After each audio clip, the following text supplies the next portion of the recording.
Everyone is so different. So there'll be some students that really take to sort of theory side of things, and there's people that absolutely can't stand that.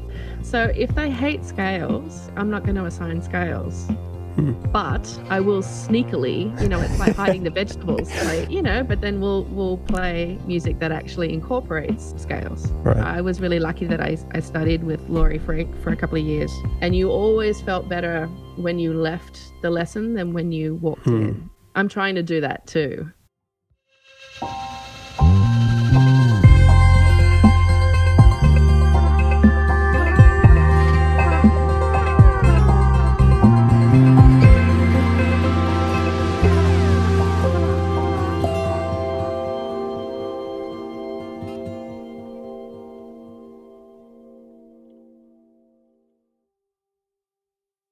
And just as a heads up, I have a tiny cough. Okay. So if you need to, I'm just drinking lots of tea, so it should be okay. No worries. But just if I talk, this is like the worst time in the world to have a tiny cough. I know. It's like, it's just the worst. I've had cough medicine, and it's like, I'm teaching in-person lessons. Yeah, because you guys are open, right? Mm-hmm. Yeah, I'm so jealous. It's almost embarrassing how good it is, and it's like it feels quite uncomfortable to talk about, because everyone else is so screwed. Suffering. But we wear masks on public transport. Well, maybe. Okay. Yeah, I mean, that probably should have been a requirement since public transport became a thing in the first place. It's you'll never run into, like, I've been in the public transport in New York and in Montreal and a few other places, and it's even in Hong Kong, and just no matter where you go, nobody actually no, Hong Kong was surprisingly clean, but everybody else, everywhere else I've been, is always like the dirtiest place in the entire city is the public transport. Absolutely. I guess you're familiar with the New York one. I'm too familiar with the New York one. I wish I have always hated it. It's so confusing too. It's just, it's always just such a mess. And I actually lived in an apartment that backed onto the subway station. So I heard every announcement, every 10 minutes. I heard this is a Manhattan-bound Q train. And you could hear on the station, there was a person in the booth, and they would, if something went wrong, which was pretty much daily, they would just announce, and there was one person that would yell. They'll be like, great. "There are no more Manhattan-bound trains. You gotta go down," and just yell all these, and you could just hear people just like swearing, and you could hear all the footsteps. Right. And then literally 30 seconds later, you would hear a train pull up. They're like, "This is a Manhattan-bound." And you could just hear everyone hold the doors. Everything was just a disaster. This was they had a speaker. This was all right outside where you live. You're in an apartment, I assumed. Yeah, it was a house in Brooklyn. Okay. But, but clearly no double glazing on the windows. So it was an older house, and so it was like the person in the booth was in my bedroom just yelling at me about the train. Yeah. See, I live near a train as well, but it's like a. It's sort of loud, but it's kind of dreamy. You don't ever hear anybody yelling. It's just like a nice chew. Nice choo-choo, right? Oh my gosh, that's so nice. There was one guy that actually the person in the booth, it sounded a bit like Vincent Price. Wait, I don't know who that is. It was he's like a horror movie guy, but it was just this very lovely voice, Oh, okay. So that was the one that put you to sleep? It was great. I was just like, you can talk all night. This is fine. This is great. This is cool. So what part of Brooklyn did you live in then? I lived in Ditmas Park. That was the last place that I lived for about six years. I just left that place in November. Right, yeah. You had to sort of escape to Australia? Well, yeah, I actually escaped upstate for most of last year, pretty much just a couple of days, just as everything was shutting down for the first time. Yeah, you're just a friend of mine. I know I got to run out of here. Well, I was just like, oh, I'm just gonna stay in my room and write music. Because it's only been 2 weeks anyways, right? Yeah, and it just had really, I was like, okay, this is fine. I can do this. I don't have to be on the subway. This is great. Yeah. And then a dear friend of mine has a cabin upstate New York, and just said, you should come up here. And I'm like, oh, I just got this new synth. Like, I want to, write some music. And I said, awesome. I don't really feel comfortable getting on a bus right now. Right. So it was just the nicest thing. She drove for 3.5 hours. Oh, wow. To pick me up. So yeah, and so I just had like 2 T-shirts and a couple of things. I just thought, I'm just going to stay here for a couple of weeks until. Little did you know, over. I was there for 7 months. Oh, jeez. It was crazy. So I basically moved into a retirement community, and I had, I mean, I hate to say it, but it was quite lovely. I went to knitting club. That's great. I played pickleball. Like, someone would Wait, I haven't heard of that. Pickleball, is that similar to bocce ball? Oh, it's huge in Florida amongst the retirees. It would be.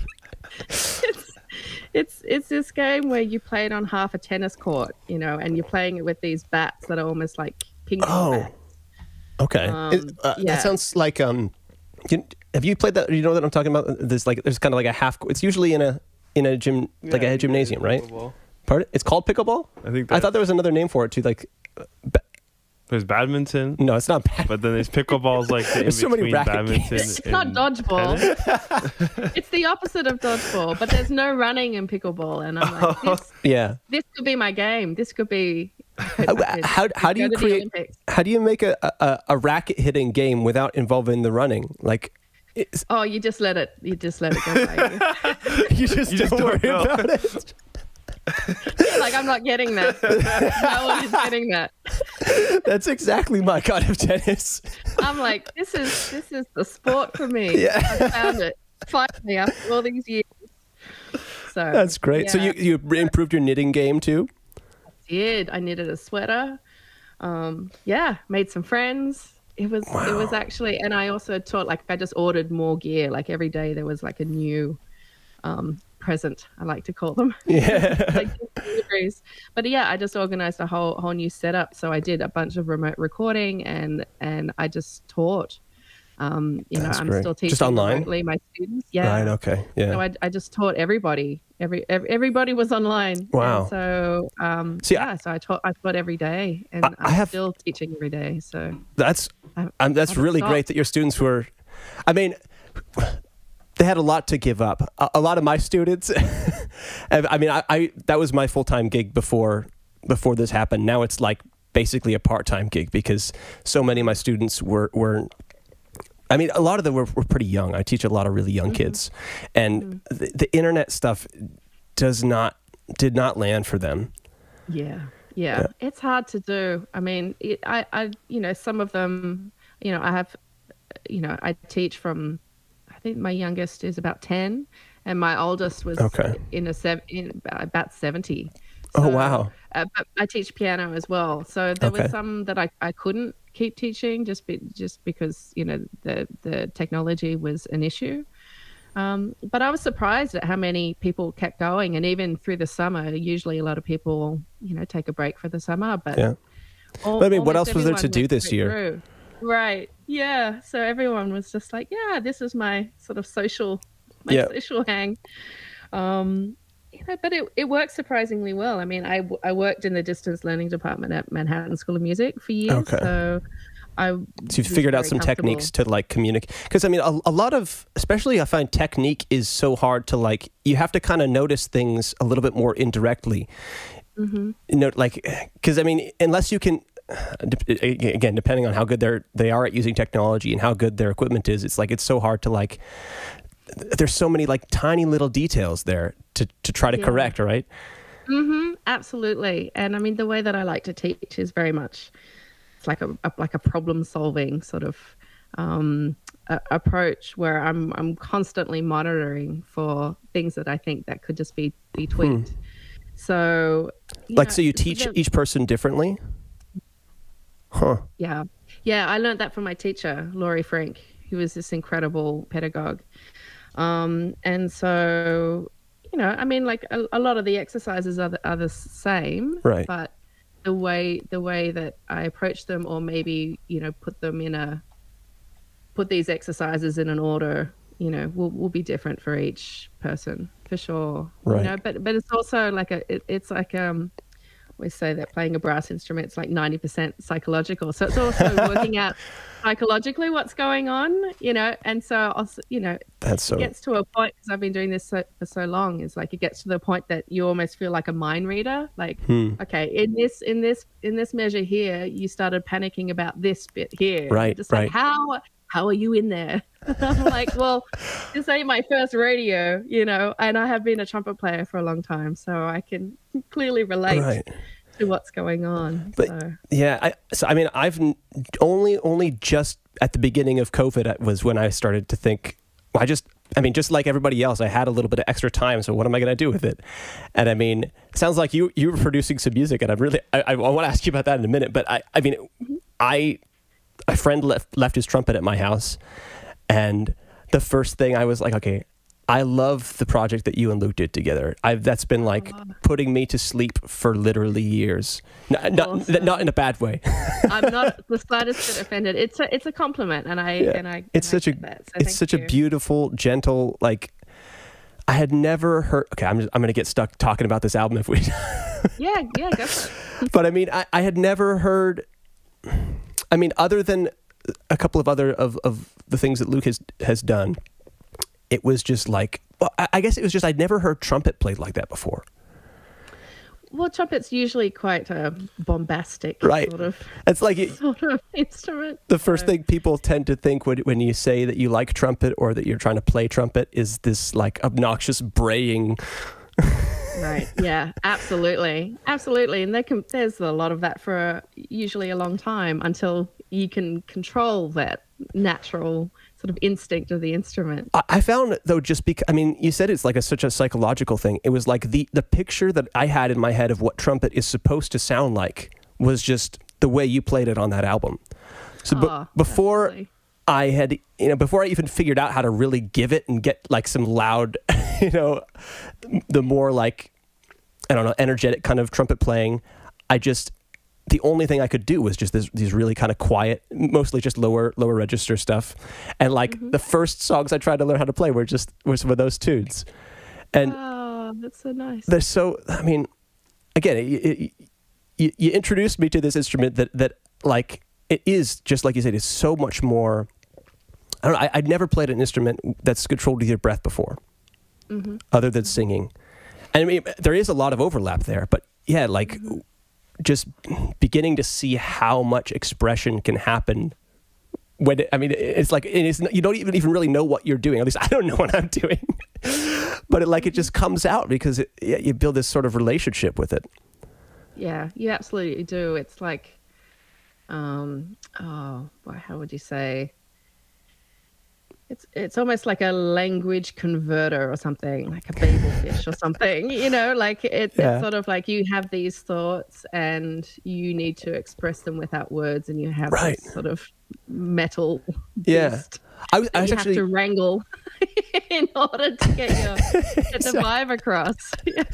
Well, it's something that I think is like probably built into like, well, I was reading a book recently. He was talking about some theory of like the history of human language. And his theory was something like that before we'd even figured out, like before humans had developed a verbal language, there was like a non-verbal, almost singing type language. Oh, cool. And I mean, this is very, very hypothetical, but it's like, it's a bit hard to prove. Yeah. But I mean, there is, he actually had an interesting proof because there's like a particular little canal in the skull that has to do with a nerve that connects to the tongue for like, or I can't remember the exact details, but there is some interesting proof for this. And it makes you think, it's like, wow, there's like a more primal level of communication that happens before verbal communication. And obviously, I mean, that's true because like children and their parents can communicate long before they've figured out how to speak words. Totally. totally. Right. Yeah. And it's like just, and music is this incredible gateway into, you know, it's like, you know, if a baby is crying, you know, usually people play music or sing, and then the baby is like, what? You know, it's like squirrel. Like, what is that? Yeah, and that's suddenly, so interesting too. You know, you don't have to learn how to understand music. Right. Yeah. I mean, assuming that theory has some weight to it, it's like music is basically speaking the language that we know before we learn how to speak English or whatever language you speak. Yeah, for sure. I mean, you know, the kids will, you know, you see when they're just, you know, I have a niece and nephew, and so just, you know, watch. I remember, you know, when they were obviously when they were young, just watching. I mean, they're still young; they're like 7 and 11, then, but in my mind, they're like practically in college. You know, but you know, but you just see them like when they're just sort of like playing and working things out. They're just like sort of singing and right. It's like so instinctual. Absolutely, yeah, for sure. Which, I mean, I think it's one of the beautiful parts of being human is you know, our relationship to music. Yeah. 100%. Well, I wanted to ask you about, you said you got this new synth when you went to upstate New York. I haven't heard any synth on any of the albums that I've heard. I mean, are you producing stuff that is outside of the name Nadje Noordhuis? Kind of. Yeah. I mean, I'm working on this project that is going to be out next year. And it's a bit of a departure. I mean, I don't think this music is going to be your sort of like nighttime relaxation record or anything. You know, and I'm still not exactly sure what it is either. I feel like I've changed tack with it, you know, a number of times already. You know, but I like all types of music. I don't feel like I'm actually just a jazz musician. Yeah. You know, I mean, I was brought up playing classical music. And, right, okay. You know, and in my teenage years, like, I was all about rock and metal. Like, that's all I listened to. I never listened to any jazz. I didn't really get into that until I was like 19. I think it was the first time I heard a jazz record. You know? Right, okay. So I was definitely, you know, sort of late to the jazz party. So would you describe so what you're doing now is it's not even remotely within the vicinity of the jazz umbrella? I mean, not well. It's hard because it's tough because what even is jazz? I know, and it's like there's those classic definitions that have been floating about, like it must swing, it must have improvisation, and so I mean, if those are the requirements, then none of my records are jazz records. I mean, that's one thing I've noticed. Yeah, you don't tend to just play the crowd pleasers. Yeah, I mean, I'm not going to do an arrangement of Stella by Starlight, you know, like, you know, or All the Things You Are, or Cherokee or something. Like, you know, that's in my mind, that has been done. And you know, and all power to people that want to keep exploring that. And I feel like that music is, you know, I mean, that music is really fun to play. And to me, it's a launching point for other things. But you need to sort of go through that. And some people just love it and they stay in that world, and that's beautiful. That's great. You know, for me, it was part of like my learning curve, I guess. Yeah. Into learning how to navigate through the jazz minefield. Right. You know, of you know, different chord progressions, and learning how to you know, write music in the style, and how to improvise, and how to, you know, construct, you know, your own compositions. So it's difficult to like trying to teach people how to improvise, because that's like when I sit down, ever since I started learning any instrument, it was just like that it just either comes naturally to you or it seems like it doesn't. And it's a very interesting thing to try to like teach people how to improvise, because like I have to like really try hard to like play an actual song. Usually if I pick up an instrument, it's just like my first intuition is to just play whatever, see what happens. Mm-hmm. Mm-hmm. I mean, I think, you know, some people just have a natural ear. Yeah. And so that just makes it easier. Like, you know, to me, it's like, you know, if we're going to say this is a race, right? This is a race to like become like the you know, the best improviser. There's people that, what an awful race. You know, but those people that have like a natural ear, you know, perhaps they started, you know, younger, or they're exposed to a lot of music when they're growing up. Usually that's like 99% of it. So do you think the exposure to music, like just hearing music, is that part of what like creates, like, I mean, do you notice any patterns between the people that like seem to just have it or don't? Yeah, I think I mean, it's also interest as well. Like, I think there's people, you know, whose parents are musicians, and you know, they're brought up, you know, with music on constantly. But if the interest isn't there, then it's not going to, you know, that's not going to really work. But if the interest is there and they're actually interested in it, then that sort of just the act of listening is practice. So, you know, by the time they get to the, you know, ages of, I don't know, what, 7 or 12 or whenever it is that they just, you know, start to improvise, you know, more so like on a band instrument, I'm thinking. You know, then there's that natural advantage because they've heard music before for many years. Though, like you were talking earlier, so many people just like, so many kids just sing, right? Yeah, absolutely. And then people can, when people practice, and it's just, to me, it's play, you know, like the kids are just playing around. So, you know, when they're transferring the ideas that they're hearing, or they're you know, or they're singing onto an instrument, you know, that's I mean, you know, we would just call that transcription, you know, but for kids it's play. I mean, it's really exactly the same thing, right? You know, but what happens, sort of just going back to that awful race, is that there's also this theoretical knowledge, and some people really connect with the theory aspect of it.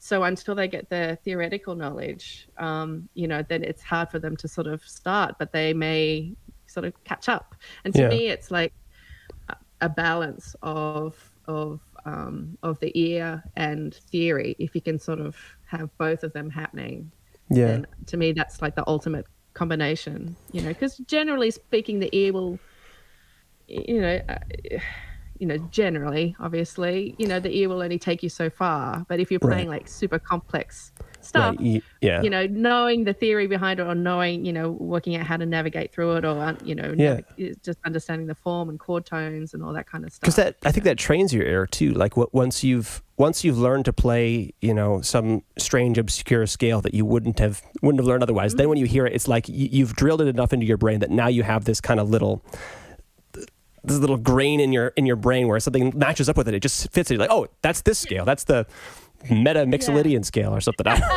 Yeah, absolutely.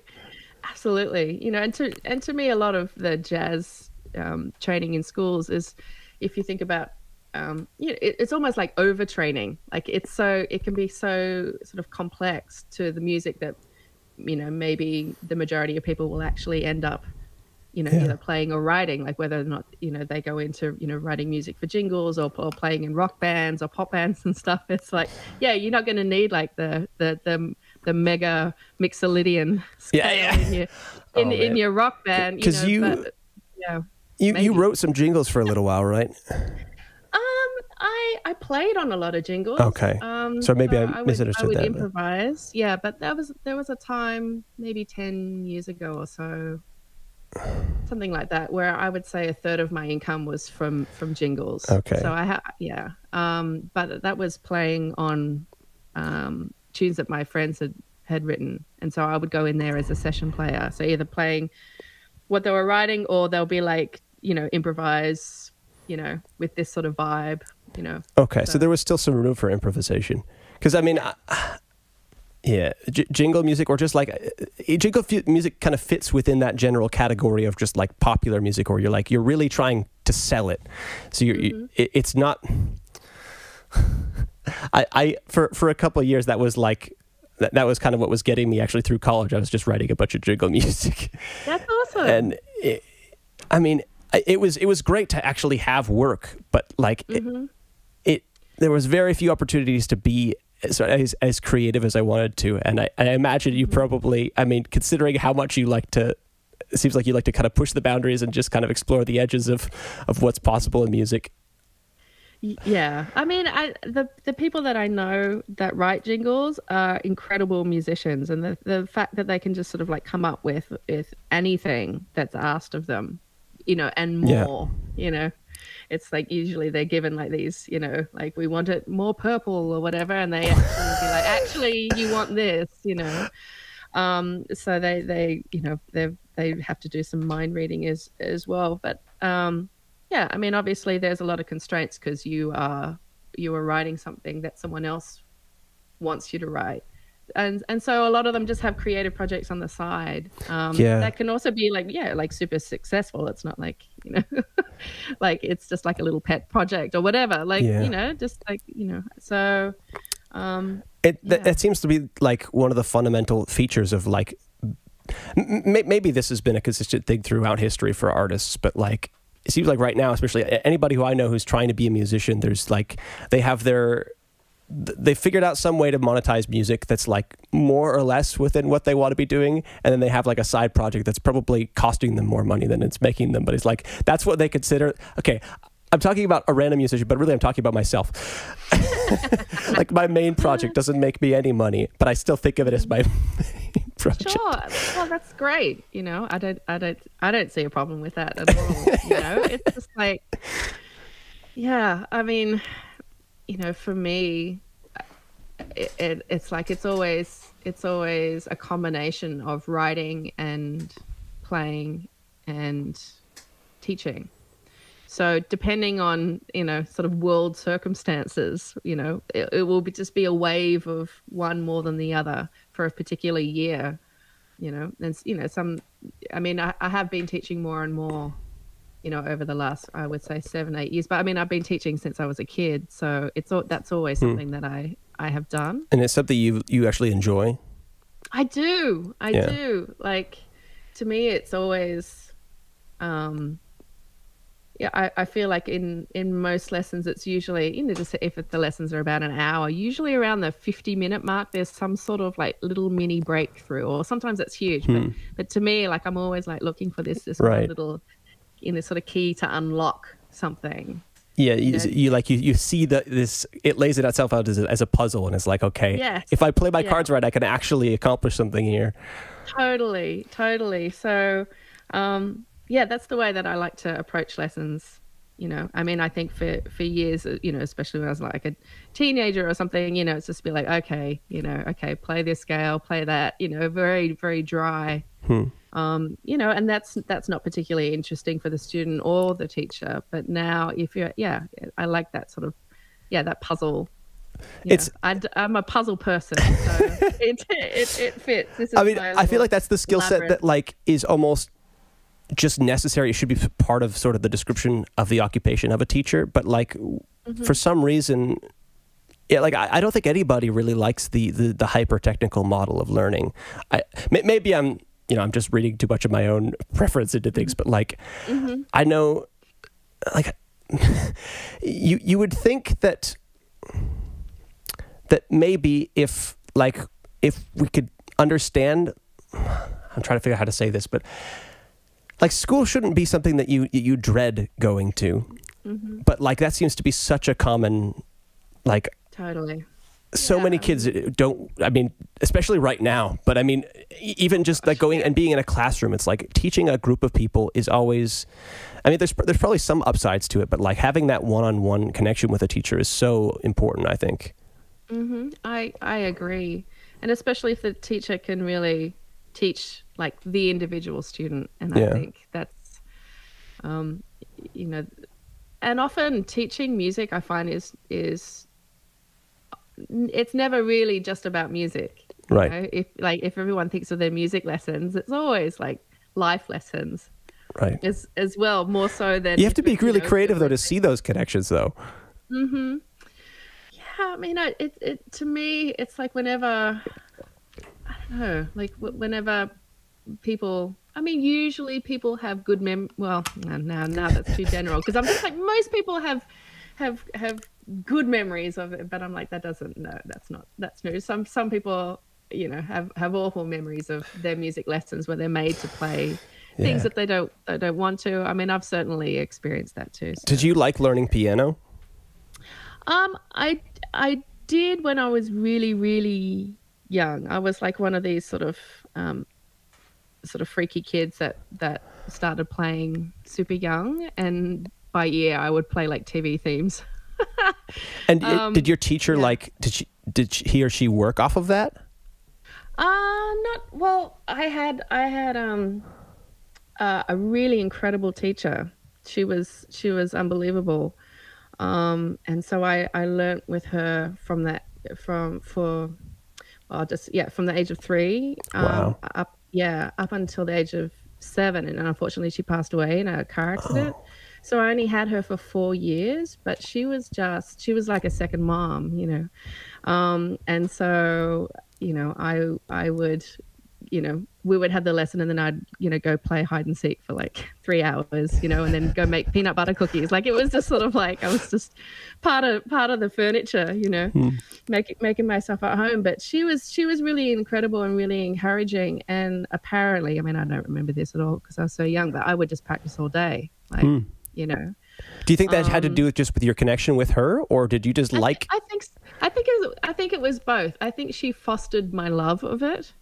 And she made lessons really fun. Like, I still remember she would draw pictures on my book, or explain, you know, what a flat was by drawing a picture of a flat tire, you know, or like a shaft, or like someone sitting on a chair and then jumping up, you know. So that's exactly that. Yeah. I've actually drawn those pictures too. Awesome. That's so important. It's so cool, you know. I can't draw, but I do like I'll like draw a box around something, like I usually write like a page of lesson notes, you know, for each student, you know, but I'm making this so pretty, you know, I'll just draw a box and a border. Like, I can't actually like draw a chair. Yeah. Like, it won't look like a chair. I can draw a sharp, but I can't draw a chair. They'll just be like, are you okay?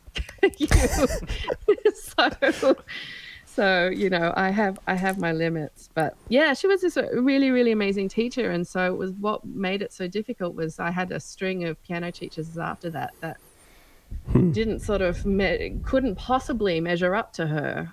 Right. Yeah. So then it was sort of like my interest sort of dwindled. Yeah. So, you know, yeah. Have you had people though who, I mean, I'm sure you have. Is there anybody who you could think of though that, like, you in your own teaching, you know, I mean, it's really hard to make a connection with somebody, and like teaching really requires that. Have you had to, like, I mean, you said you really like to view it as a puzzle anyways. How can you get people, especially broken into that zone of like being able to like feel music when I mean, I talked to so many people, or I've even met musicians in my life who are like really talented when it comes to like playing sheet music, but they can't kind of break past that limit of like just reading and translating. It's like a very mathematical relationship with music. Have you figured out how to like get people to break through that wall? So getting people to be able to express, like, I guess express, but it's expression, improvisation. But I mean, those are kind of two levels of the same thing, I think. I mean, I've taught so many people, and everyone is so different. So there'll be some students that really take to sort of the theory side of things, and there's people that absolutely can't stand that. So, you know, so we do other things. Like, my job is to kind of meet them where they're at and work from there. Yeah, and I'm really like conscious of not making them hate music. Right. I think I would be doing them a great disservice. So if they hate scales, you know, I'm not going to assign scales. but I will sneakily, you know, it's like hiding the vegetables, like blending it up and putting it in a pancake. The passive aggressive teaching. No, it's very sneaky, but you know, but then we'll play music that actually incorporates, you know, scales. So right. You know, I mean, I want you know, I basically want everyone to enjoy themselves. And right. I was really lucky that I studied with Laurie Frank for a couple of years when I first moved to New York. And she was another, just, you know, she was like my original piano teacher, just a fantastic teacher. And you always felt better when you left the lesson than when you walked in. This was like 100% across the board. Everybody that talks about lessons with her, that's basically what they say. She was just remarkable. And so I'm trying to do that too, you know, and that's sort of, that's hard to do, because I'm also like, I really want them to like work on these things, because if they just work on this one thing, then it's going to become easier for them to play, but they don't really want to do it, you know. So I mean, to kind of reverse engineer, I mean, you're talking about applying just life principles to music. That is interesting that I mean, I think I've kind of accidentally landed on similar things sometimes with my students, but the idea of like figuring out what they've latched onto, and like it's like almost like that's their language, and like taking the thing they didn't like and representing it in that different language, just speaking it differently to them. Yeah, like if there's say like a tune or an exercise or something that they absolutely hate, sometimes I'll try and set the challenge of like, and I'll say to them, my goal here is to make you absolutely love this by the end of the lesson, you know. And I mean, I can't say I'm successful even 50% of the time, but if there's say like a tune or an exercise or something that there's something blocking them, there's something in the way, so like working out what that is. And again, this sort of goes into sort of like the life thing. Like I feel like, you know, half the time I'm not teaching music. I'm teaching, you know, I'm teaching things that are applicable to life. I'm teaching sort of you know, an application of, you know, like your content, how to focus on something, you know, how to problem solve yourself, how to work this out, how to be dedicated, you know, how to be self-motivated. Fundamentally, whenever you run into a block, the only thing you can do is sort of throw out that game and reframe, right? Yeah, absolutely. Because I think I listened to both of the other the interviews that I could find, that I could track down on the internet, just to try to get to know a little bit more of your story. And I think you said that you studied improv, right? That is really cool. But again, kind of interesting that it's, I mean, my education is totally different. I mean, I studied at like a Bible school. Oh, cool. Yeah. But like, so I can't even in my head conceptualize how do you teach improv? Right. Well, I was lucky that I went to the Victorian College of the Arts in Melbourne, and I think they were well known. This is 20 years ago now. They're well known for having quite like a free and sort of individual approach. It was also like, we're not teaching American jazz, we're teaching Australian improvisation. This was like very much. Is that like something more connected to Australian culture? Like just more about improvisation? I think it was like, we're not going to limit it just from improvisation from one country. So I studied like Southeast Indian drumming. I did Afro-Cuban music. Like, so, and there was one class that we did where we did free improvisation for, you know, it was an hour and a half class, and we'd each get up and do a free improv for 10 minutes, and then we'd get critiqued on it. Were you given a prompt, or was it just like stand up and... No. You know, which I think was so great. Like, you know, I mean, I haven't heard of that sort of approach being done anywhere else, you know, and especially when I went to the States, it was the absolute opposite of that. It was like, these are we are studying, the great American songbook. We're studying jazz standards. We're studying bebop, and we're studying all these chord scale relationships. So you can solo over these particular chord structures, over these particular forms that we use, which is cool. That's,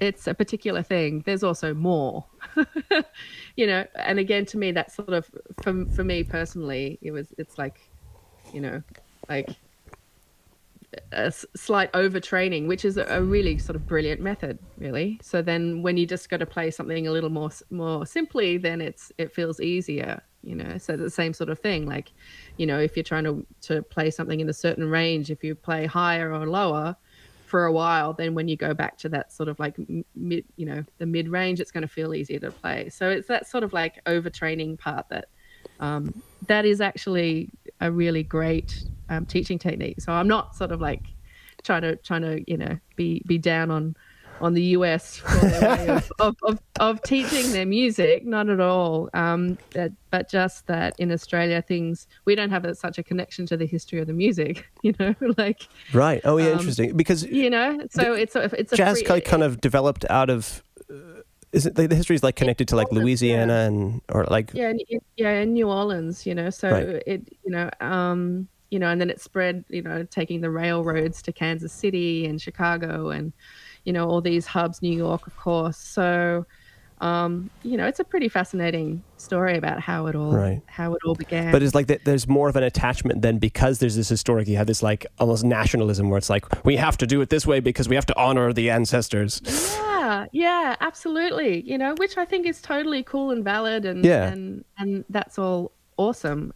Just in Australia, we're just like, well, you have that freedom to just mess with it. Right. Like, okay, well, we're going to do this, but then we're going to also blend like music from Ethiopia, and we're also going to blend, like, so it's there's to me, it's the same sort of approach as like with our food, there's a whole lot of fusion, and we're close to Asia, so there's a lot of Asian fusions and stuff. There's a lot of risk taking, and it's like I went to a Mexican restaurant, and and it was like, it had infused like sort of like these Australian indigenous herbs and spices, mixed in with like some like battered fish, from like England, so it was just sort of in this taco. I'm just like, what's going on? But again, it's that freedom, like, we're just going to do what we want. And part of my brain was like, no, it should be done this way. This is not an authentic Mexican taco, but it's just like, is that something that just like kind of sticks in your mind as an Australian? Like, because there's like a connection to Europe, right? But it's like, when you think about your history, do you think of like the history of Australia, or do you think about the history of Europe? Oh, I mean, like, what do you identify with? Like it's difficult because, being, I've lived away from Australia for 17 years, right? And right, so okay, when I'm back here, I feel like a bit of a tourist, and it's weird. It's like, I remember I was, I got back here, in last December, and in January, I remember they were like, oh yeah, we're closing early because of the public holiday. And I was like, oh, what holiday is it? And they just sort of looked at me, because like, clearly I have an Australian accent. and they're like, it's Australia Day. It's like, if you ask me, I go, oh, it's 4th of July. Like, oh, yeah, of course. So it's just like, wow, the things we forget. Yeah, I mean, I didn't actually. This is the first year, or maybe last year was one of the first years I actually remembered when it was Canada Day. It's 4th of July. I mean, just thinking about the relationship to Canada and the U.S., there's a kind of a weird, like, well, I mean, I also kind of had a weird relationship where I was in the States a lot growing up, and so like trying to think about the story of like where I live, I tend to kind of get just babied into the States and think about their history. It's like, no, that's not me. I mean, I have my own country. Yeah, it's a funny thing, and it's like, it's now, because I lived in the States for so long, it's like when we even talk about music, it's like I'm all like half notes, quarter notes, 16th notes. And they have different terminology. It's like minim, crotchet, quaver, you know. It's like I'm just like, oh, and so there'll be a pause before I say anything. So I'll be like teaching a class. I'm like, oh yeah, just when you get to the yeah, the 2-beat note, you know, like there's just like nothing. There'll be nothing, you know. Can you run us through really quick the translation? Because this might be useful to remember. Oh, this is nuts. Okay, so check this out. So a whole note is called a semi-breve. Okay. A breve is actually an 8-beat note, which no one ever uses except for Luke and I. But so you have a different actual symbol for an 8-beat note? There is not. So it's just a word for this. Imagine this idea. Yeah, it's like just imagine it in your head, but we're just going to play half of that, and that's going to be the note. So a semi-breve is a whole note. Okay. And then a minim is a half note. Okay. That seems counterintuitive. I would think a minim would be like the smallest or something. You would think, oh wait, but it gets worse. So a quarter note is a crotchet. Okay. It's like precariously close, isn't it? And then there's an 8th note, which is a quaver. Okay, that's kind of a cool word. That is cool. And then it gets weirder. Then a 16th note is a semi-quaver. All right. And the 32nd note is a demi-semi-quaver. And then a 64th note is a hemi-demi-semi-quaver. I think this is it's just hard. You can't take that seriously. That's not racist to laugh at, is it? No, I mean it's like it's just a little bit weird. But I mean, having said that, it's like a quarter note. Well, that's really only makes sense in 4/4, you know. Right. Yeah. Which I mean, then you have this sort of 4/4 time bias. Flawed. Exactly. Both systems are flawed in their own individual way. I don't know. I would love to be incorporating hemi, demi, semi, quaver into my vocabulary. You can just throw that in. You'd be like, so you and Luke, do you play any hemi, demi, semi quavers? And we're like, no, we don't. Not usually, I'd imagine, anyways. But you're playing some shows with him, or have you been playing some shows with him recently? Yeah, we did one back in March, and what was cool was we were going to play the salon at the Melbourne Recital Hall, which is this gorgeous, absolutely gorgeous space. Wow. And so it's this lovely, you know, there's this lovely room. I just played a couple of tunes with Luke, maybe years and years ago, and so I was really looking forward. Like it's this, you know, absolutely, like, you know, sort of state of the art, but it's still gorgeous space. But it fit, you know, with the restrictions and all, it fit about like 75 people or so. But like sort of amazingly, we like sold out like within a day or two. So they actually said, "Do you want the bigger hall, which fits like 1,500 people?" Wow. So we're like, yeah, why not? Like, that's great. So we're like, I'm gonna have to do more Facebook posts. Like, we'll see how many people that we can get. So how many came? The restrictions, yes, I think there was over about 400. Wow, that's fantastic. That we got. I mean, the restrictions for the hall were 750, I think. Okay. You know, so for a jazz gig. Yeah. Well, because that album that you guys were, I assume you were playing stuff from 10 Sales, it kind of broke.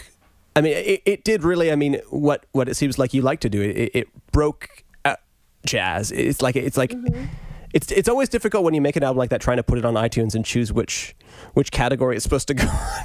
Right. I mean, I feel like it's been put in like the neoclassical. Right. Which is an interesting, it seems like kind of a new, isn't that what neo means? Do you want? Can you look it up on your phone or something, Evan? Does neo just mean new or like current, or do you know?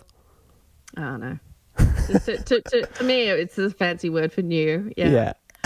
I mean, it depends. Like a matrix. With your accent, it sounds a little bit more like just new too. Like Matrix. It's like it's right. Oh, true. That's probably why. That's probably why. 90s onwards. 90s onwards. That's why they call it neoclassical. Yeah, it's just a reference.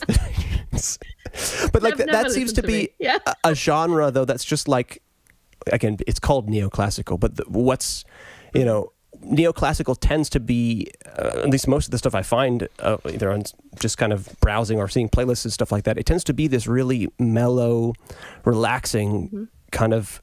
That's one of the most identifiable features of it. It's just that it's like, well, what kind of music is it? It's calm music, or it's. You could also call it sad piano. Sad piano. I've seen a lot of playlists called sad piano. It's so good. I love it so much. Do you like playing that style on the piano too? I do. And I think that I write at the piano. I don't write at the trumpet. Right. Which that's interesting to me. So yeah, I usually write it and then I just got to transpose it.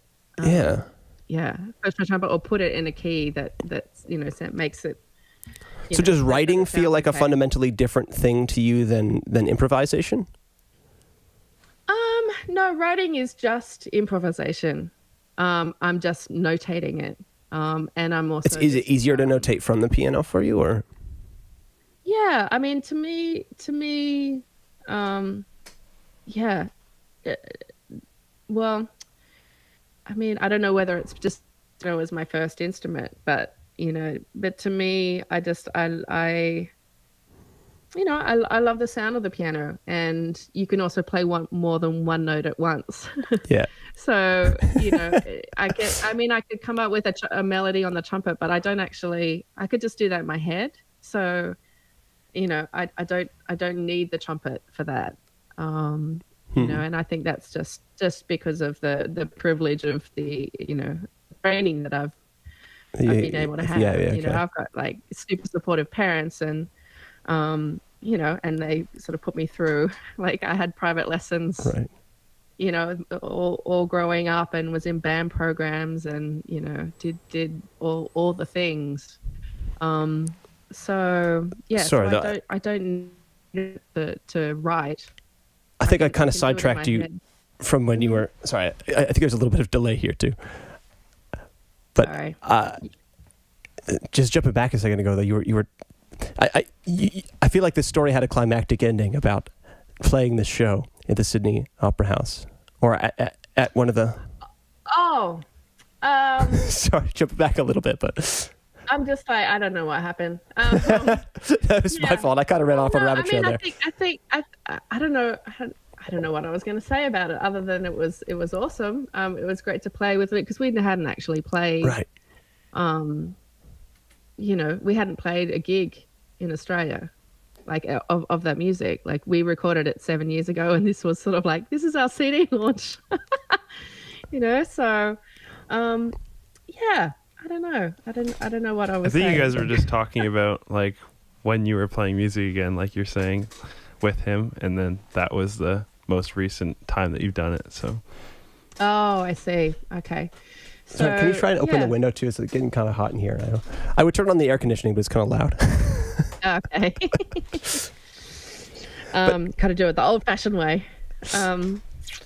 Maybe this isn't something you can reveal. It's something that's being recorded, but do you? You're back. You're in the vicinity of each other again. Is there a chance that there's a sequel to? A lot of people have asked about that, and I think that is something that we would like to do at some point. I think, Luke's on a label, and so. Right. Oh yeah. So he has to have it kind of approved before he can. I think so, and to me, it's like I want to keep control of my music. I'm not interested in being. I've had labels approach me. Yeah. And I'm just like, thank you, but no. Have you had any bad experiences then with labels, like dealing? I actually just had. I had. Basically the only record that I had of my own that was released on another label was a vinyl only release that came out a couple of years ago. on Nouvelle. Which I really wanted to hear, but the shipping is like $200 or something. Yeah. And I mean, that's a really wonderful label, and I really like what they do. So now I have the masters, so I'm actually releasing that in September. So it's coming out. Great.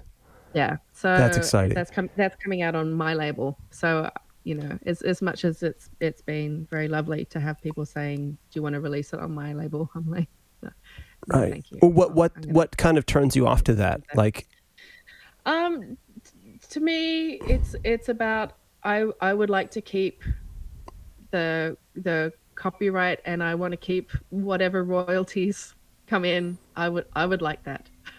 Yeah. You know, that's basically sort of it. Like I have, you know, it's like, you know, the album with Luke has sort of created its own little machine, and so I'm like, if I just sort of attach, you know, whatever I have to that, then you know, but then I think I don't think there's anything wrong with that. You know, but also it's like, I like the thought of just sort of like putting the music out there and just seeing what happens. So it's a very sort of non-business like approach, really. But it's just like, you know, if people want to hear it, they can hear it, you know. Right. I notice a lot of musicians, because I mean, trying to figure out how to, I mean, yeah, like originally it seems like labels, it was just kind of an obvious, like if you can get on a label, do it, because they have the power to get your music out there. But then with everybody having access to the internet at this point, like there are other ways of getting your music to anyone and everyone. And so it's like, absolutely, what is a label for? Yeah. And I mean, having said that, there are certain, there are definite benefits. Like if you're on a label that, you know, is well known, and they, you know, they can give you an advance, and they have, you know, they have a machine, a promotional machine, you know, that can really, that can be of great benefit. I know a lot of people just kind of milk it, and then they sign something to have their masters afterwards, and then they do the label thing just to kind of get it out of the way and get whatever influence they can get from it, and then kick the label to the curb, and now we're going to do our own thing. Right. You know, and a lot of people will like do the album, they'll record it, they'll cover all the costs themselves, and then they'll sell it for a very small amount. Yeah. To someone else, and they'll just get the profit from it. And so, you know, and that's just sort of for the prestige of having your music out on a label, you know. And to me, you know, I understand why people are doing it, and I'm not being like that's the wrong thing to do. Like obviously that works for them, but for me, I'm not. I mean, having said that, like if ECM like called me right and said we want to release a record, like yes, of course, right. You know? It's just about which label. Yeah, but that's probably about it, you know. You know, because the cost benefit, at this point, is just like the only reason you would do it is just for that big access. Though there's something again to be said for like, as soon as you have that number of people paying attention to you, you have sort of a responsibility to them, or whether or not you want to or not, it seems like their attention, it demands that of you. It's like, okay, I have to kind of do what these people want. And like the smaller your audience, the more freedom, maybe. Yeah. Yes and no. I mean, I feel like I mean, you know, I'm obviously not on a, if I was on a label, I would be more, I would feel like I would have to do things that people like. Yeah, I see what you're saying. I just don't want to do that. Yeah. I want to do exactly as I please, you know? It's like, you know. It gets down to like, what is it that you actually value about music? Is it just like making money or having a certain number of people listen to it? Or is it like, I mean, I assume at this point in your life, you've had enough chances to think about this. Like, why are you still doing music? Well, I mean, I've tried other things and it's just never worked out. Honestly, like I've quit I've quit many times, and yet I just seem to come back to it. So, you know, it's that's why I'm still doing music, but also because to me it's a really fun way to make a living and to live a life. Yeah. Like, I've been so, you know, I know how fortunate I am. I really know it. You know, the fact that I've been able to sustain myself during a pandemic, you know, it's just like sort of proof enough, you know, or that I've had this other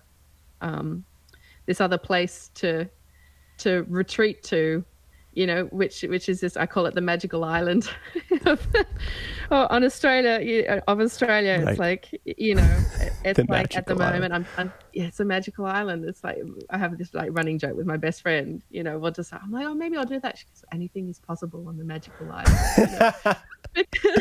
You know, because it's like it's a beautiful way of life here. It's really quite spectacular.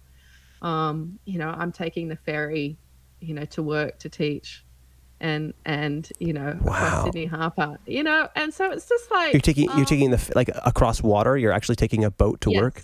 I take a boat. That's work. Great. Yeah, yeah, and work is like this gorgeous castle on a hill, you know, which overlooks the harbour, you know, and so it's a little bit insane. So I'm well aware of like the craziness of how lovely it is, and I appreciate you know, I do appreciate it very much, because I have spent many years of my life being so completely poor, and you know, living in a cockroach infested apartment and having, you know, to eat porridge every day, and you know, it's like I've lived that life.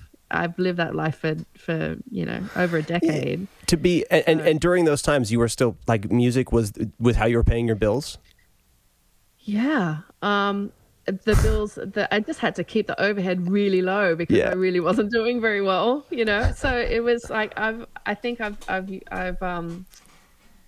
been trained since I mean, I left home at 17 and I moved to this little country town where there was no jobs. I just thought, oh yeah, I'll just go, like, you know, work at the supermarket, which is what I did, like, you know, while I was in Sydney. But there was no jobs at all. So I had to like go back to Sydney, work 2 jobs, work 60 hours a week, like with no breaks, and then save up all that money and then live off that for 9 months. That's nuts. So I had to like budget, like, you know, like, you know, just every cent. So, you know, and that I was 17, 18, 19 when that happened. So, you know, by the time I'm in my 20s and having very limited income, I'm like, I know how to do this. Like, I've done this before. Right. So I learned to live off very little, and I didn't have a credit card, you know, so 0 is 0. So, you know, and I've been down to my last $5. I was like, wow. this is what this feels like. Happened. Yeah. It's like, I bought a jar of mayonnaise. It's a good last $5. It's almost like I was making sushi, you know, just because rice is filling, and you know, it's like I would get some seaweed. If this is my last meal, so be it. I was like, wow. I was like, this is it. Wow. It's like, oh, I didn't think it would be a jar of mayonnaise. How did you at that moment? What were you thinking? Were you like, this is the end? I was just like, this is not good. This is not where I want to be, you know. And that's happened so many times I can think of. Right. But having those moments, like how do you get out of it? Well, I mean, yeah, but like, how do you stay, like, I had some friend, well, I mean, I guess I look at almost all the creative people I know, and I can see those moments that have happened, and I look at my own experience and just see, like, okay, there's times where it's like everything in the world is telling you no to music. Mm-hmm. But for some reason, I don't know, like, for me it just feels like meaningful. It feels like something I'm like I'm supposed to do, or like oh, it's a calling. Yeah. I mean, I think for me there's a certain amount of sort of stubbornness. you know, the fact that I moved to New York, which and stayed on after I studied, and I wasn't hired for any, like no one would hire me. You know, and what was interesting was there's this other network of women, you know, women musicians that do hire you. So I only played in all-female bands for years. Really? It was very strange. I was like, this is interesting. But it's like, did that feel weird, like being sort of marketed as a woman who plays music? Yeah, it felt really uncomfortable and weird. You know, but this was to me, this was like sometime in the 90s? No, this is 2000 and this is after I moved to New York. I moved to New York in 2003. Okay. So up until 2008, I would say all those years were primarily, I mean, there would be like the you know, one big band gig with someone that I went to school with. You know, he was a guy, but still is. But all the rest was like all women club date bands, all women big bands, diva jazz orchestra. Jazz. Yeah. Or women band leaders. You know, there was just you know. And I mean, I guess maybe some people really, I mean, obviously those groups came into existence somehow. Maybe some people really liked the idea of like combining just the spirit of being female with music and be like, hey, these are two marketable. Yeah, I mean, to me, well, for example, with the Diva Jazz Orchestra, that was actually set up just so women could be seen to be playing, because it's a very common theme that no one would hire the women. You know, it's like we've been there all along, you know, and dating right back, like right back to the beginning. We've been all along, but just sort of like, you know, just not written into the history books, or, you know, just sort of like omitted and, you know, or categorized as a novelty, you know. So, you know, it at no point has there never been women playing this music. You know? It's been there all along, but it was really just to be seen. And once we're seen, then people go, oh, that's actually good. Yeah. Oh, they're good. You know, or maybe and it's a surprise. So it was, so it's basically like a launching pad to basically like the aim was not to stay in the band forever. The aim was like to be seen and to be like snapped up by you know, a band with a you know, like a great reputation. You know? It feels like another iteration of this same sort of, like, in order to break in, when you're dealing with like the internet and you're dealing with like everybody and you're trying to market to everyone, the only way to sort of break into that market is to figure out some subgenre that's like that somehow has some energy behind it. Like, oh well, people, I mean, maybe everybody's into neoclassical. I guess I have to go do a neoclassical album in order to be seen, and then people can maybe start to like me for me. But like, I hate that. Yeah, it really sucks. It really, really sucks. Like, it's really dumb. And I think us as progressive people recognize how dumb and stupid it is. But yeah, that's sort of like some really unnecessary hoops. I don't know how to get around it though. Like, I mean, even just talking about the genre thing, it's like, how do you get noticed on the level that you sort of need to in order to make money as a musician at this point without sort of like selling yourself into a particular market? Yeah. Oh, that's a good question. It's a combination of honing your craft to the point that you feel like it's expressing what what you want it to. Right. And just sort of trusting that like people will see the realness of.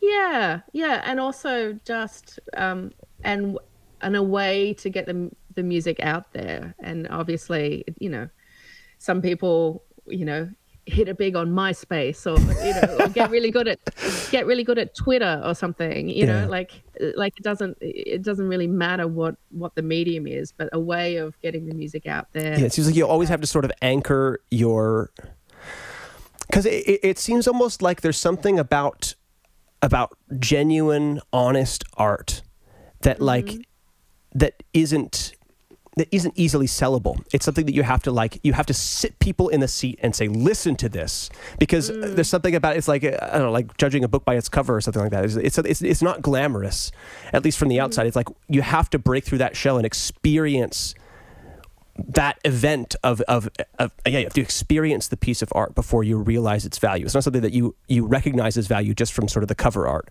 It's like interesting. I'm just trying to wrap my brain around it. I mean, when I'm writing music, I'm not thinking this is art. You know. Yeah, sure. And people should listen to this. I'm very happy for people not to listen to it. It doesn't. That's not why I'm doing it. Like it's but like there's a difference between art and gimmick, is I guess what I'm saying. Yeah, I mean, people are humans are clever, and they can smell inauthenticity from a mile off, you know. So I think it's just really important to really be honest with yourself and work out what it is exactly that you want to do and what you want to say, and trying to just sort of stay in your own lane about that and not be sort of distracted either by what other people are doing or doubting that what you're doing is good or worthy or whatever. And that's really hard. That's the challenge. You know? So it sounds like terrible business advice, but I really appreciated it on a life advice level. Yeah, it's like, I mean, to me, maybe anyways. It's like there's always I don't know. I mean, I can only ever speak from my experience, and you know, for me, like it was like, you know, it's like 10 years ago. You know, I hadn't even put my first record out. I really delayed a long time. Yeah, like it's not ready. Right. And you know, and I didn't have many gigs. You know, I had very few students, you know. So it's for me, it was a really valuable experience to put out that first record, and that was 2012. And that to me was just like the most expensive business card like ever, right? Like in my head. Yeah. I'm just like, that's insane how much money I've spent on this. Did you feel any sense of like you had to kind of outrun the coattails of I don't know, like stop being associated with this diva jazz thing? No, I mean, you know, to me, I mean, that band, like they, you know, their name was on my visa, you know, like they're very supportive. So it's not something that you're ashamed of? No, not at all. Not at all. You know, and I think that band is really, I think it has made an incredible difference to a lot of women. Yeah. And I think with the audiences as well, like people are genuinely, I mean, this would happen like every gig. Like there's people that are genuinely like blown away. Right. And absolutely so surprised like to see like women playing this music, you know, whereas like, you know, to me, it's like, oh, imagine being blown away with someone with blue eyes playing jazz. Whoa, you know, like to me, it's like that. I was like, why would you assume that? What? Why are we even doing this? You know, so it serves a really great purpose. You know, I mean. It doesn't even need to have a purpose. It can just be like, here's a group of women playing music. I mean, that's what happens. That's like, it was the Duke Ellington Orchestra wasn't like, oh, here's a bunch of men playing. I mean, it was, obviously. But that wasn't like, what we're going to do is we're going to assemble men so you can see how good men are at playing jazz. Like that wasn't their motivation. Like, so we don't actually need a motivation to actually just put out good music in that way. You know, so. Do you still feel like, I mean, that hearing that story, it feels like such a, and maybe I'm just blind to it because that's not my experience. Like I didn't have to go through that, but is that still something that you experience now? You still see that a lot in the jazz scene or even beyond the jazz scene? Oh, yes. which is disappointing, isn't it? It's just, disappointing to hear that that's actually still happening. Yeah, there is that that thing where when you walk in a room that it's like, like can she play? Like there's that whole, first you need to prove that you belong here, or and then maybe I'll talk to you later about how great it is that you do this. And I'm like, it's so weird, like just I'm just a human, like sticking a piece of metal up to their face, or blowing some air, like we it's like. Have you been able to like?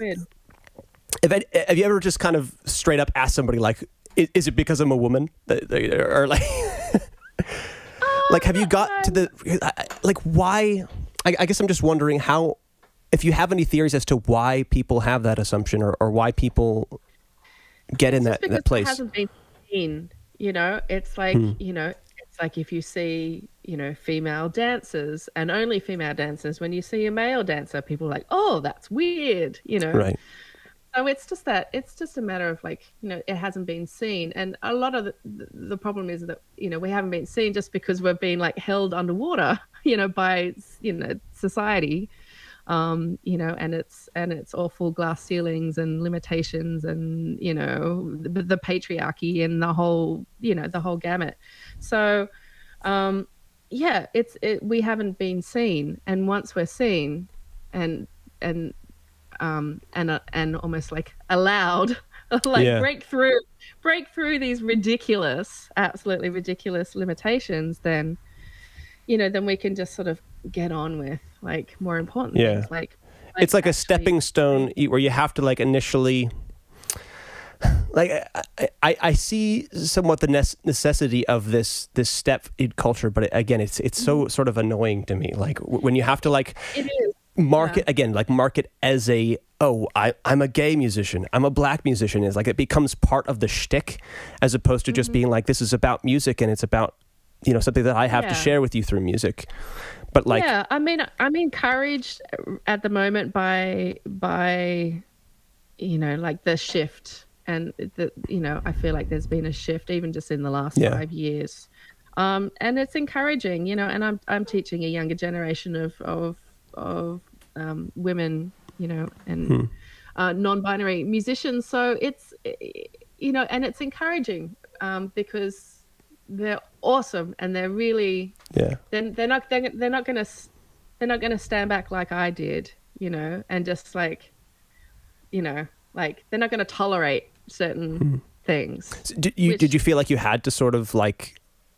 Well, I mean, and I guess I still do. To a certain extent, but I basically I'm like, I'm just going to do my thing, and I'm, and try not to think about it too much, and then I'm going to leave, which sounds awful. I don't mean for it to sound negative, but it's just like, I'm going to turn up to my job, and then I'm going to play, and I'm going to do a good job, and then I'm going to leave, Yeah. So it's just, it's just a whole other level where, you go to a gig and you play, and then, you're on the way to, get some water, and someone hands you the check as if you're the, like, you've had that happen before? Yeah, several times. Yeah, just like, it's sort of like, what? Like, I know, like that's just like the tip of the iceberg, but there's just things like that, like, there's these little tiny things that sort of add up to creating this feeling of otherness, which is a term that I think is so perfect for it, It seems like it's connected to. Well, I mean, because I noticed I was talking to my wife earlier today about this, and she was just saying that, like, that's everywhere. Like, I was like, is that really still happening everywhere? I mean, again, it's just, you're so blind to it if you're not really experiencing it in your own life. But I guess I'm just ignoring her because she's told me these stories, or I didn't put that together that this was a consistent motif in her life too. Because she's a I mean, she works in fine dining, and she's like a cocktail artist. I think that would be the name for it. And she's had so many customers say, "Oh, there must have been a man behind this drink, right?" I didn't see the bartender. Who can you give the bartender my compliments? And she's like, "Yeah, actually, I made it for you." Yes, I know. I mean, people, you know, there's no limit to stupidity, is there? You know? But how do you I mean, you said like it's partially just exposing people to just seeing, you know, seeing somebody with blue eyes playing the trumpet. Yeah, or, yeah, exactly. But, it's the same thing, you know. But unless, it seems like the assumption is that if we can get to a place where, like, do you think we're going to be at a place someday where it's just as common to see women and men in every occupation, or is there still going to be sort of a? I hope so. I mean, to me, it's like, come on, we're late. We're late to the party here. You know? Like this is clearly something that should have happened. You know, there should never have been this, you know, this segregation, this separation in the first place. Yeah. And it's a long time going. However, every generation seems to there's improvements. Like, for example, you know, the scene is a lot better now than it was when my teacher was going through it, and she was the lead trumpet player of the Benny Goodman Orchestra and worked with Jerry Mulligan, you know, and the things that she had to endure. Like, those are the things that I'm like, oh my gosh, like, that's, you know. So I mean, I have my own sort of, you know, annoyances and things, you know, but you know, hopefully this next generation aren't going to need to bother with it. So it's part of, you know, I'm like, you know, it's like take one for the team. Like I'm doing all this, so partially to sort of be an example. Yeah, one of my most important jobs, I think, is to be seen. I talk about this a lot. Like, I do a lot of sort of master classes and workshops and talks about this sort of thing, because a lot of people, you know, have still like never seen like a woman band leader or a woman jazz musician, you know, and especially in, you know, there's hundreds, thousands of jazz courses, and, you know, 99% of them are men, you know, so the other 1%, you know, don't really, you know, and it's this sort of universal thing that no matter sort of like what country that I'm in, and if I walk into a room of like jazz students, and there's probably like maybe there's one, you know, like female or non-binary person, and they just have this wide-eyed look, like, oh, it's possible, and that's all it takes. Like, I don't have to say anything, I don't need to play even. It's just, I just need to be seen. Like, literally, I could leave and then my job is done, you know. It's not something that, you know, it almost makes me think about earlier we were talking about like how you learn things, or especially how you learn improvisation. It's like you don't want people to have to do a bunch of like, oh, that's a woman, and consciously thinking, but women can do this too. You want to just be a passive, like, you don't think about it. It just sort of, oh yeah, okay, this is. Yeah. I mean, to me, there's a lot of unnecessary steps there. Yeah. that are sort of detracting from what's actually going on, which is like a human is like playing some music, and, you know, you either like it or not, you know. Yeah. I mean, it's just, I don't know. I don't know what I was going to say. It's all right. I was going to say something, but it's gone. One of the other things I wanted to, and maybe we should wrap it up in a little bit. But I think I heard that when you kind of came up with the idea for the album that you did with James Shipp, you were at like some sort of a Zen school, or like there was something to do with Zen. Oh yeah, that was the Festival of New Trumpet Music. That was our first gig, and it was held at like a Zen center. So that was just like the venue that we happened to be. Okay. Because good fit. And now I'm remembering why I was thinking two times we'd met, because I took your little you did like a trumpet like group class on Zoom earlier in last year. And I remember though, one of the key things that, I mean, a lot of it was kind of above me. I know you were trying to make an attempt to make it very, very general, very easy to grasp onto, but one of the things that did really stick with me in my totally uneducated trumpet brain was just the breathing techniques. Mm-hmm. And it really reminded me of some of the stuff we learned. My brother-in-law did a little bit of like a yoga challenge. Was that 2019? Yeah, I think so. Okay. But like so much, there's something about breathing that kind of puts you in a different headspace, especially breathing really deeply. Mm-hmm. I don't know. I was just wondering have you thought it? I mean, like, is there any sort of deeper connection to like Buddhist philosophy or Zen thought, or that's kind of like woven into your inspiration for? I mean, I've read Zen guitar, which is really good. You know, and you know, I mean, I'm not I'm not a Buddhist, but I dig it. I think it's really awesome. You know, to me, it does share like some similarities with that whole sort of deep relaxation, lack of tension, and to me it's like the breathe. When I'm talking about my trumpet like warm-ups, I'm always saying it's breathing and then buzzing and then everything else. Like breathing is a really big part of it, because to me it's like putting gas in the tank, you know. So it's like, you know, you just got to make sure that it's like everything overtraining your lungs so that way they can. Mm-hmm. Absolutely. And so you're training your body to act on a reflex. Right. And so you know, I think breathing exercises are really amazing for actually playing the instrument, but also getting your mindset in the right spot. It's almost like bringing your attention, like, yes, you are present, you know, in this practice. Like letting go of, because I mean that seems to be a lot of what I'm a Christian, and I've grown up in Christian circles, and so the Bible and all that is very familiar to me, and I just like started to, I guess probably after doing the yoga class, I was like, okay, so what's this about? There's something that's really interesting about this. Something that's like there was like moving, and it was reaching me in a certain way. And so I tried to do a little bit I tried to read a book by the Dalai Lama. That it seemed like that was a bad choice. I don't know. It was so difficult really?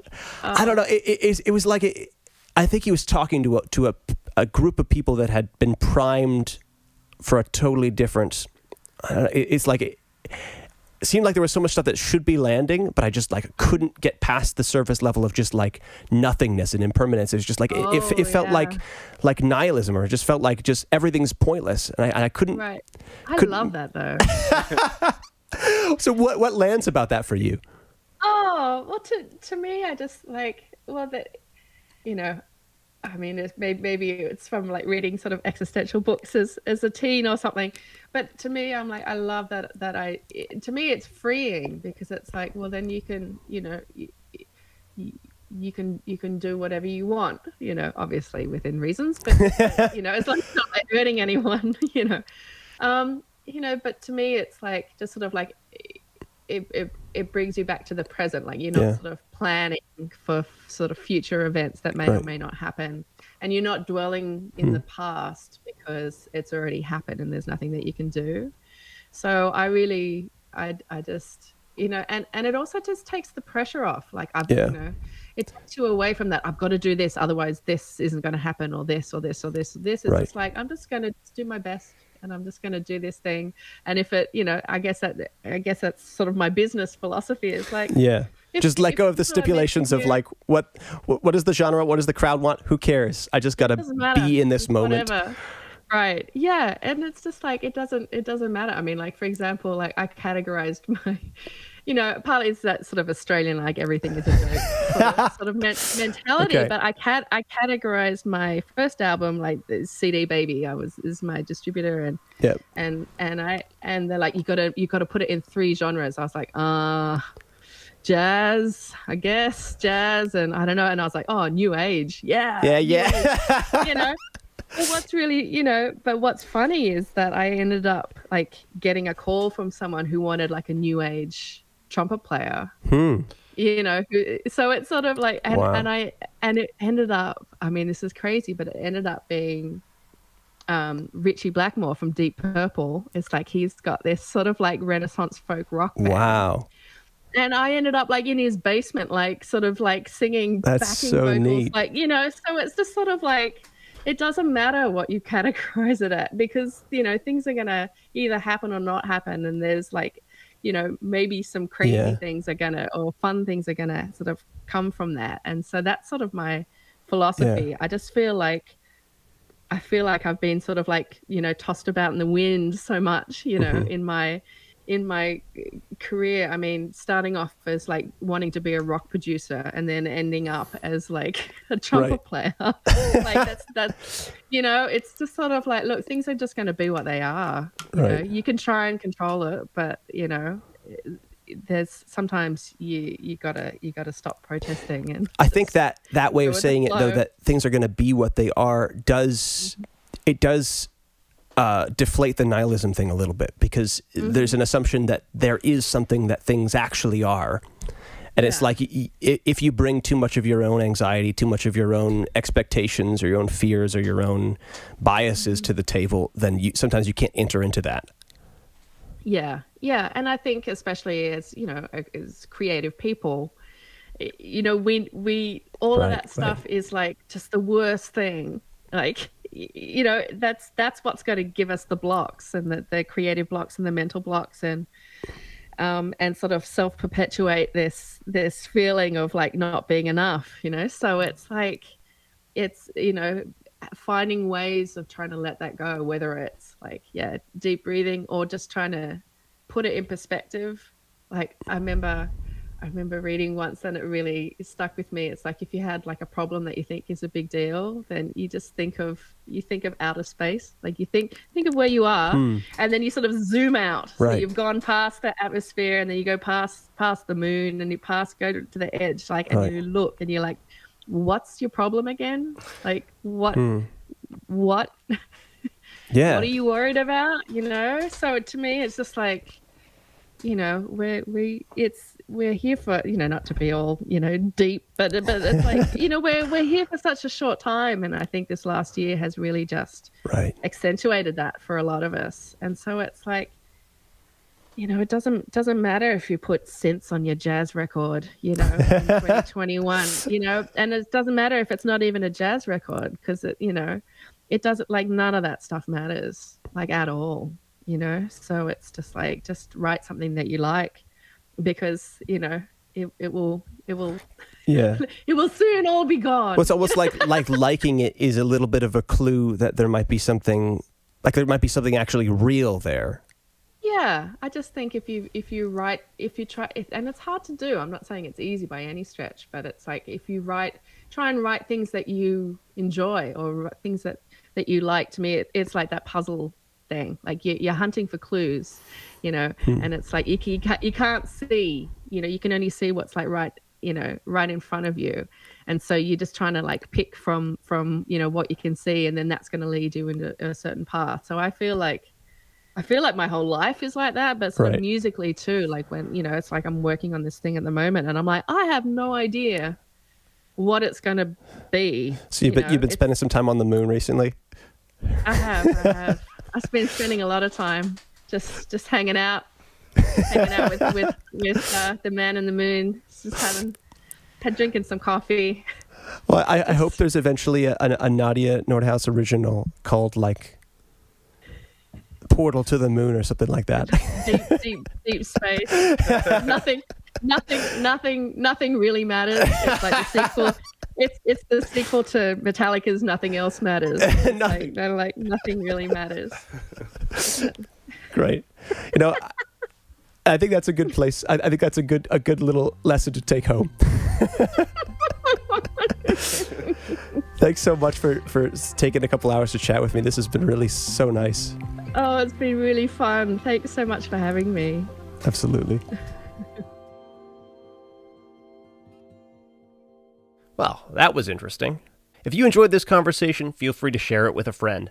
Or, even better, take whatever you found interesting here and go and have a real face-to-face conversation with somebody that you care about, or somebody that you don't understand very well. I think face-to-face conversation is one of the most important tools that we have for building and maintaining real relationships and real communities. Many institutions in our lives have an incentive to crowd out these longer, more engaging interactions with short-form junk food content. I get it. They're just trying to make money. The point of this project for me is to spend some time pushing back against some of those forces in my life. I want to practice listening to and engaging with people that I don't necessarily understand very well. I also want to spend some time listening to and learning from some people who seem to have a good track record of listening to and engaging with people that they disagree with.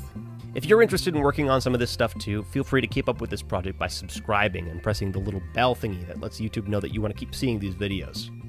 I really think that if we can get better at conversation, we might actually change the world. Anyway, thanks again for watching. I'll see you next time.